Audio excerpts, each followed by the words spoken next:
പിതാവിൻ്റെയും പുത്രൻ്റെയും പരിശുദ്ധാത്മാവിൻ്റെയും നാമത്തിൽ ആമേൻ.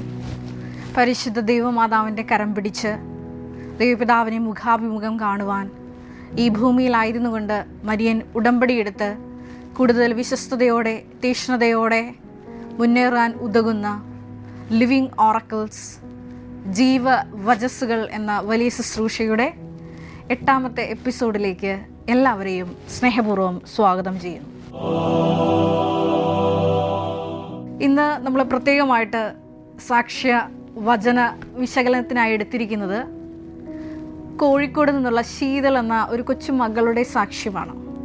ഈശോ മിശിഹായ്ക്ക് സ്തുതിയായിരിക്കട്ടെ. എൻ്റെ പേര് ശീതൾ, ഇത് എൻ്റെ അമ്മ ബീന. ഞാൻ മുക്കം കോഴിക്കോട് നിന്ന് വരുന്നു. വലിയ വിശ്വാസ ജീവിതം നയിക്കുന്ന ഒരു പുതുതലമുറയിൽപ്പെട്ട മകളുടെ ഒരു വലിയ സാക്ഷ്യം. ഈ സാക്ഷ്യം ആരംഭിക്കുന്നത് ഇപ്രകാരമാണ്: കൃപാസനത്തിലോട്ട് കടന്നു വന്ന് മരിയൻ ഉടമ്പടിയെടുത്ത് പ്രാർത്ഥിച്ചു കഴിയുമ്പോൾ ഈ മകൾക്ക് ഒരു വചനം ലഭിക്കുകയാണ്. വചനം 103-ാം സങ്കീർത്തനം 3-ാം തിരുവചനമാണ്. അവിടുന്ന് നിന്റെ അകൃത്യങ്ങൾ ക്ഷമിക്കും, നിന്റെ രോഗങ്ങൾ സുഖപ്പെടുത്തും. അതാണ് തിരുവചനം. ഉടമ്പടി എടുത്ത ഉടനെ തന്നെ എനിക്കൊരു വചനം കിട്ടി: നിന്റെ ദുഷ്കൃത്യങ്ങൾ ഞാൻ ക്ഷമിക്കും, പിന്നെ നിന്റെ അസുഖങ്ങൾ മാറ്റും. ഇത് തന്നെ എനിക്ക് വചനം കീപ്പ് ഓൺ കിട്ടിക്കൊണ്ടിരിക്കുകയാണ്. ഈ 103-ാം സങ്കീർത്തനം 3-ാം തിരുവചനം ആവർത്തിച്ച് ഈ മകൾക്ക് കിട്ടുമ്പോൾ ആ മകൾ പറയുന്നുണ്ട്, എനിക്കൊന്നും മനസ്സിലായില്ല, എന്തുകൊണ്ടാണ് ഈ ഒരു മെസ്സേജ് ആവർത്തിച്ച് എനിക്ക് കിട്ടുന്നത്. നമുക്കറിയാം, മരിയൻ ഉടമ്പടിയിലെ വലിയൊരു സ്വഭാവമാണ്, ഒരു ഫീച്ചറാണ് പ്രസൻസ് എന്നത്. അതായത് ദൈവം നമ്മളോട് കൂടെ വസിക്കുന്ന ഒരു അവസ്ഥ.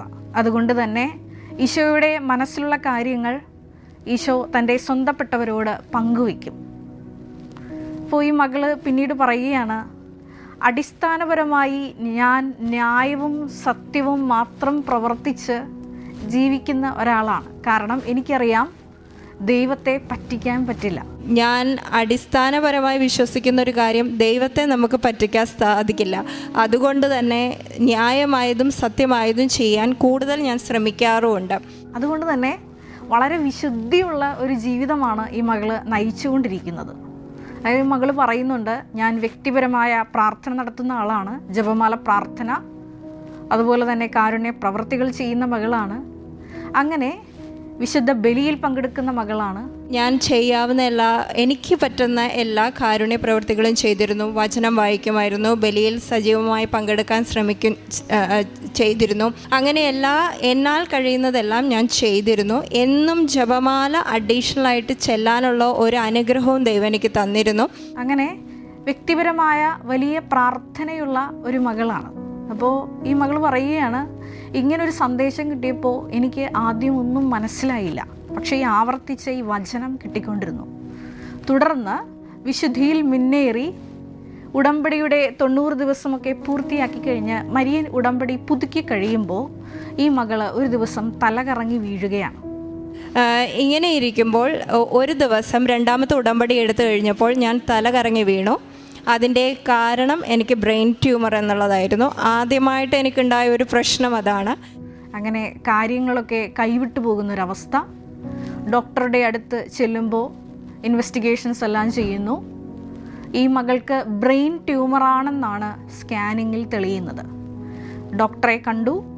അപ്പോൾ ഡോക്ടർ സർജറി പറഞ്ഞു.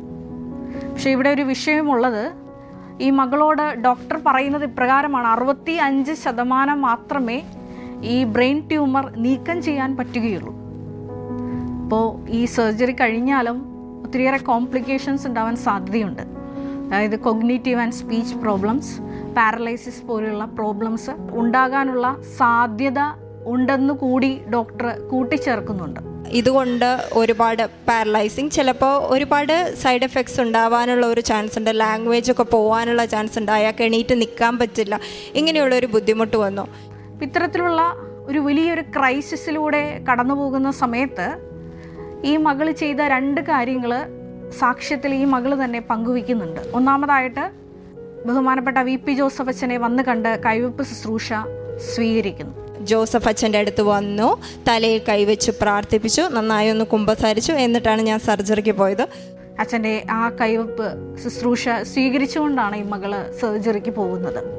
പിന്നീട് ഈ മകള് വേറൊരു കാര്യം കൂടി പറയുന്നത് ഇപ്രകാരമാണ്: ഞാൻ എപ്പോഴും ദൈവമാതാവിനോട് പ്രാർത്ഥിച്ചിരുന്നത് ഇങ്ങനെയാണ്, ഈശോയുടെ സഹനങ്ങൾ കണ്ടു നിന്ന അമ്മയ്ക്ക് നമ്മുടെ വേദനകൾ മനസ്സിലാക്കാൻ സാധിക്കും. അതുകൊണ്ട് ഞാൻ അമ്മയോട് പറഞ്ഞത് ഇപ്രകാരമാണ്: അമ്മേ, ഒരു കുഞ്ഞിനെ കയ്യിലെടുത്ത് മടിയിലിരുത്തി ലാളിക്കുന്നത് പോലെ അമ്മ ഈ കുഞ്ഞിനെ എന്നെ മടിയിലിരുത്തി പ്രാർത്ഥിക്കണം. അമ്മ തന്നെ എനിക്ക് വേണ്ടി പ്രാർത്ഥിക്കണം. മാതാവിൻ്റെ പ്രത്യേക ഇടപെടൽ കൊണ്ട് ഞാൻ മാതാവിനോട് അങ്ങനെ തന്നെ പറഞ്ഞു: അമ്മേ മാതാവേ, അമ്മയുടെ കുഞ്ഞിനെ മടിയിലിരുത്തി അമ്മ പ്രാർത്ഥിക്കണേ. കാരണം ഈശോയുടെ സഹനങ്ങളെല്ലാം കണ്ടു നിന്ന അമ്മയ്ക്ക് തീർച്ചയായിട്ടും നമ്മുടെ വേദനകൾ ഏറ്റവും നന്നായി മക്കളെ പോലെ തന്നെ അമ്മയ്ക്ക് മനസ്സിലാകും. ഈ ഒരു വാക്ക് തന്നെ ഈ മകള് സാക്ഷ്യത്തിൽ പറയുന്നുണ്ട്. ഇങ്ങനെ പരിശുദ്ധ ദൈവമാതാവിന് തന്നെ ഭരമേൽപ്പിച്ച് ബഹുമാനപ്പെട്ട VP ജോസഫ് അച്ഛൻ്റെ കൈവപ്പ് പ്രാർത്ഥന സ്വീകരിച്ച് ഓപ്പറേഷന് പോയ ഈ മകളെ കാത്തിരുന്നത് വലിയൊരു ദൈവിക ഇടപെടലാണ്. 65% മാത്രമേ ഈ ട്യൂമർ എടുക്കാൻ പറ്റുള്ളൂ എന്ന് ഡോക്ടർ പറഞ്ഞെടുത്ത് 100% ഒരു കോംപ്ലിക്കേഷനും ഇല്ലാതെ ഈ ബ്രെയിൻ ട്യൂമർ നീക്കം ചെയ്യാൻ ഡോക്ടേഴ്സിന് സാധിച്ചു എന്ന് മാത്രമല്ല, വ്യക്തമായിട്ട് ഈ മകള് സാക്ഷ്യത്തിൽ പറയുകയാണ്, 3-ാം ദിവസം തന്നെ ഹോസ്പിറ്റലിൽ നിന്ന് പറഞ്ഞു വിട്ടുവെന്ന്. കാരണം അത്രയും ഹെൽത്തി ആയിരുന്നു, ഒരു കോംപ്ലിക്കേഷൻസും ഈ മകൾക്കില്ല. സർജറി 100% റിമൂവ് ചെയ്യാൻ പറ്റി, ട്യൂമർ റിമൂവ് ചെയ്യാൻ പറ്റി, ഒരു കുഴപ്പമില്ലാതെ. പിറ്റേ ദിവസം തന്നെ എന്നോട് പറഞ്ഞു, എന്നെ റൂമിലേക്ക് മാറ്റി. എനിക്കൊരു കുഴപ്പമില്ലാതെ ഞാൻ ഒരാഴ്ചയ്ക്കുള്ളിൽ തന്നെ, ആക്ച്വലി 3 ദിവസത്തിനുള്ളിൽ തന്നെ എന്നെ ഹോസ്പിറ്റലിൽ നിന്ന് പുറത്താക്കി.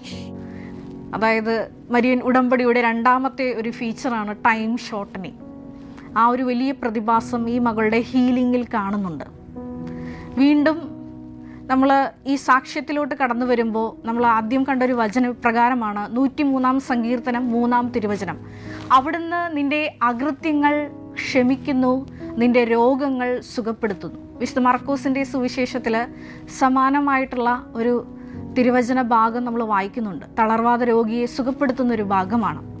അവർ മേൽക്കൂര പൊളിച്ച് കട്ടിലോടുകൂടി തന്നെ ഒരു തളർവാദ രോഗിയെ ഈശോ വചനം പ്രസംഗിച്ചിരുന്നിടത്തേക്ക് താഴെ ഇറക്കുന്ന ഒരു ഭാഗം അവിടെ നമ്മൾ വചനത്തിൽ വായിക്കുന്നുണ്ട്.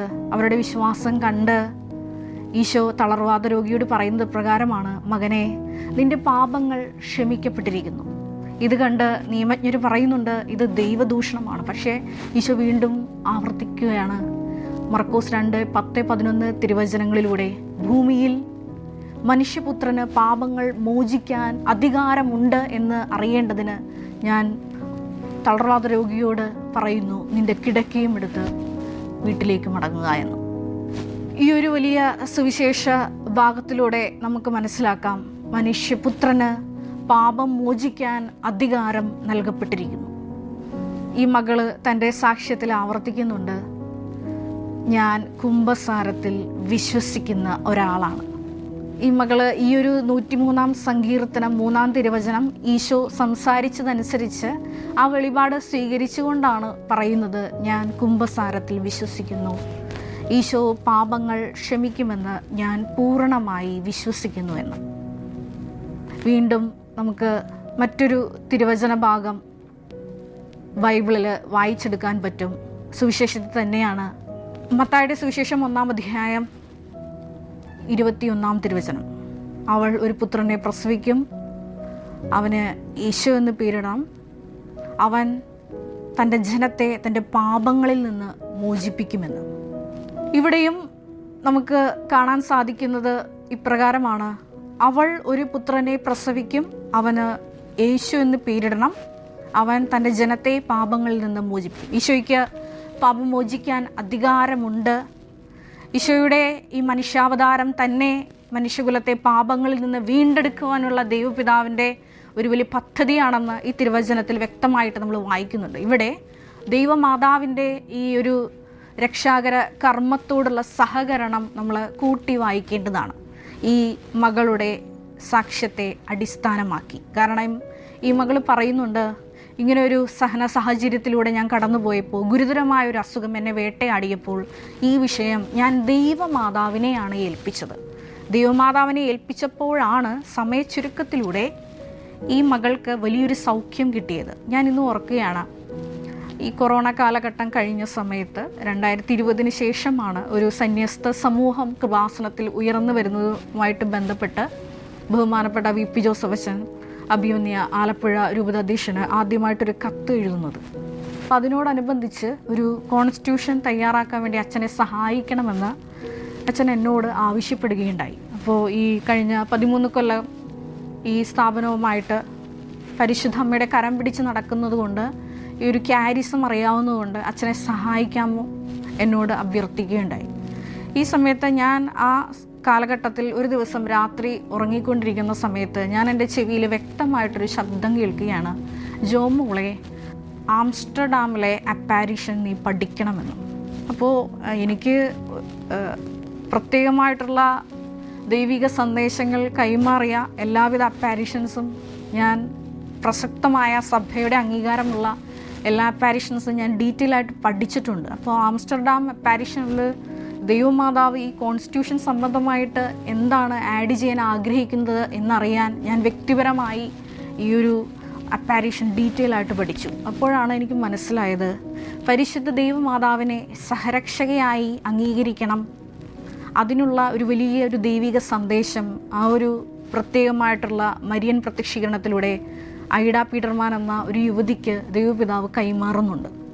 അപ്പോൾ ഞാനിത് പറയാൻ കാരണം വേറൊന്നുമല്ല, ഈ ഒരു പ്രത്യേകമായ ഈ ഒരു ഐക്കണും ഐഡൻറ്റിറ്റിയും എല്ലാം ഈ കൃപാസനം കോൺസ്റ്റിറ്റ്യൂഷനിൽ നമ്മൾ ഉൾച്ചേർത്തിട്ടുണ്ട്, മെഡൽ ഉൾപ്പെടെയുള്ള കാര്യങ്ങളിൽ. കുറേ നാളുകൾക്ക് ശേഷമാണ് അഭിമന്യ പിതാവ് ആദ്യമായിട്ട് ഈ സന്യസ്ത സമൂഹം രൂപീകരിക്കുന്നതുമായിട്ട് സംബന്ധിച്ച് ഒരു ചർച്ചയ്ക്കായി, ഒരു ഡിസ്കഷനായിട്ട് വിളിച്ചപ്പോൾ അഭിമന്യ ജെയിംസ് പിതാവ് എന്നോട് ചോദിച്ചു, ജോമോളെ, എന്തെങ്കിലും ലാറ്റിൻ അബ്രിവിയേഷൻസ് പെർട്ടിക്കുലറായിട്ട് നിങ്ങളുടെ കോൺസ്റ്റിറ്റ്യൂഷനുമായിട്ട് കണക്റ്റഡായിട്ട് നിങ്ങൾ ചേർക്കാൻ ആഗ്രഹിക്കുന്നുണ്ടോ എന്ന് ചോദിച്ചു.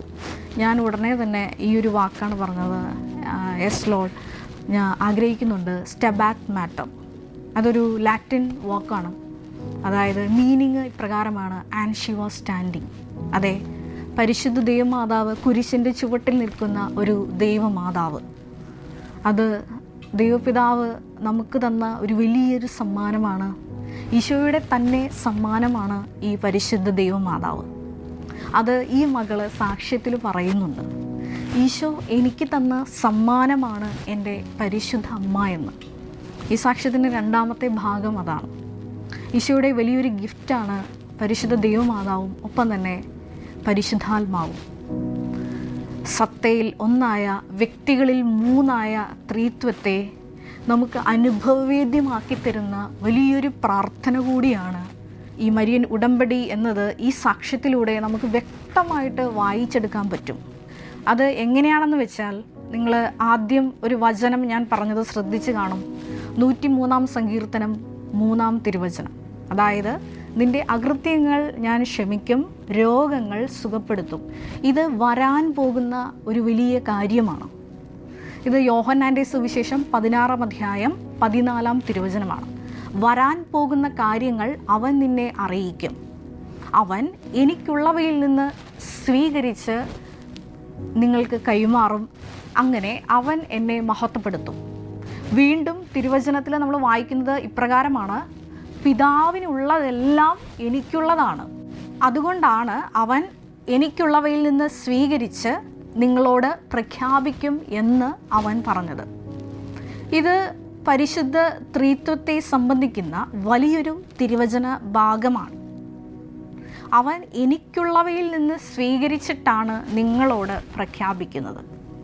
വരാൻ പോകുന്ന കാര്യങ്ങൾ പരിശുദ്ധാത്മാവ് നിങ്ങളെ അറിയിക്കുന്നത് ഈശോയിൽ നിന്ന് സ്വീകരിച്ചിട്ടാണ്. വീണ്ടും തിരുവചനത്തിൽ നമ്മൾ വായിക്കുന്നുണ്ട്, പിതാവിനുള്ളതെല്ലാം എനിക്കുള്ളതാണ് എന്ന്. അതിനർത്ഥം പിതാവും പുത്രനും പരിശുദ്ധാത്മാവും ഒന്നാണ് എന്നാണ്.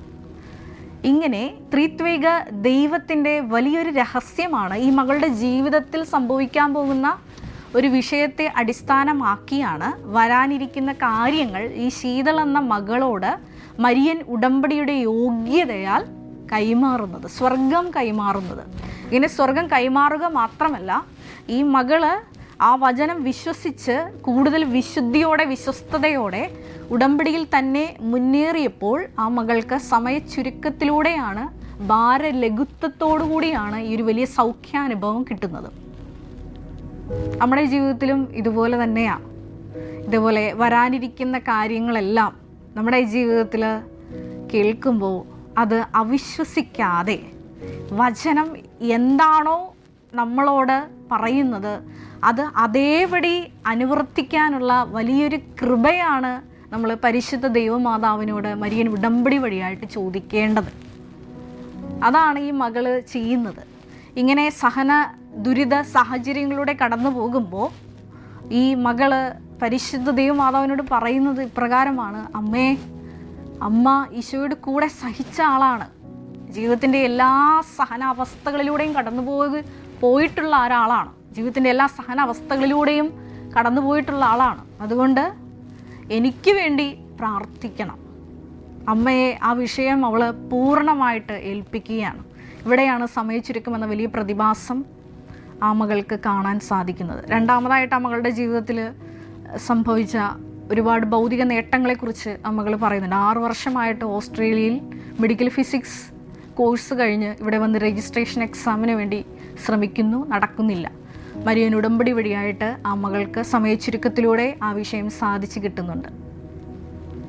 വീണ്ടും അമ്മയുടെ ഒരു സാക്ഷ്യം ഈ മകള് കൂട്ടിച്ചേർക്കുന്നുണ്ട്. അതും ഇതേപോലെ തന്നെ ഈശോയുടെ ഹിതം അനുസരിച്ച് മൂവ് ചെയ്തപ്പോൾ കിട്ടിയ വലിയൊരു ദൈവാനുഭവത്തെക്കുറിച്ചാണ്.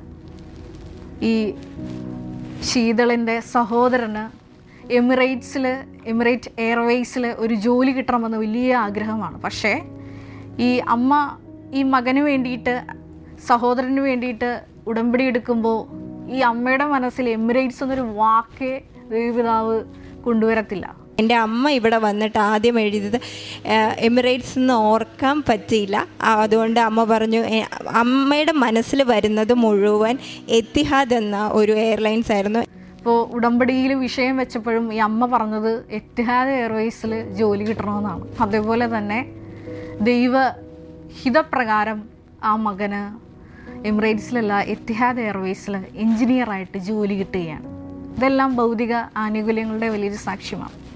ഈ ഒരു പ്രത്യേകമായിട്ട് ഈ ശീതളിൻ്റെ സാക്ഷ്യം നമ്മൾ ധ്യാനിക്കുമ്പോൾ ഇപ്പോഴത്തെ യുവതലമുറ ആർജിച്ചെടുക്കുന്ന വലിയൊരു വിശ്വാസ വെളിച്ചത്തിൻ്റെ വലിയൊരു സാക്ഷ്യം കേൾക്കുമ്പോൾ നമുക്ക് ഒരുപാട് അഭിമാനിക്കാം. കാരണം ദൈവപിതാവ് ഇക്കാലഘട്ടത്തിലും നമ്മുടെ യുവജനതയെ പ്രത്യേകമായിട്ട് തിരഞ്ഞെടുത്ത് ദൈവപിതാവിനാൽ ആകർഷിച്ച് അവരെ പ്രത്യേകമായിട്ട് തിരഞ്ഞെടുത്ത് വേർപെടുത്തി വലിയൊരു വിശുദ്ധ സമൂഹത്തെ ഉയർത്തിക്കൊണ്ടുവരുന്നുണ്ട്.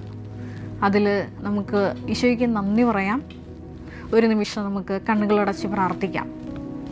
ഈ ശീതളിൻ്റെ സാക്ഷ്യം നമ്മൾ പ്രത്യേകമായിട്ട് ഇന്ന് ധ്യാനിക്കുമ്പോൾ ശീതളിന് ദൈവപിതാവ് കൊടുത്ത വെളിപാടനുസരിച്ച് ഈശോ നമുക്ക് നൽകിയ വലിയൊരു സമ്മാനമാണ് ദൈവമാതാവ്.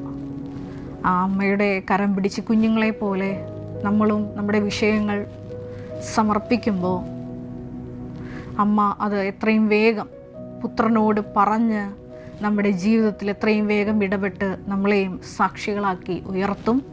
സ്വർഗത്തിൻ്റെ സാക്ഷ്യമായി നമ്മളെയും മറ്റുള്ളവരുടെ മുമ്പിൽ നിർത്തും. അതിനുള്ള വലിയ കൃപയ്ക്ക് വേണ്ടി നമുക്ക് പ്രാർത്ഥിച്ചുകൊണ്ടായിരിക്കാം. എല്ലാവരെയും ദൈവം അനുഗ്രഹിക്കട്ടെ. പിതാവിൻ്റെയും പുത്രൻ്റെയും പരിശുദ്ധാത്മാവിൻ്റെയും നാമത്തിൽ ആമേൻ. Ave Maria.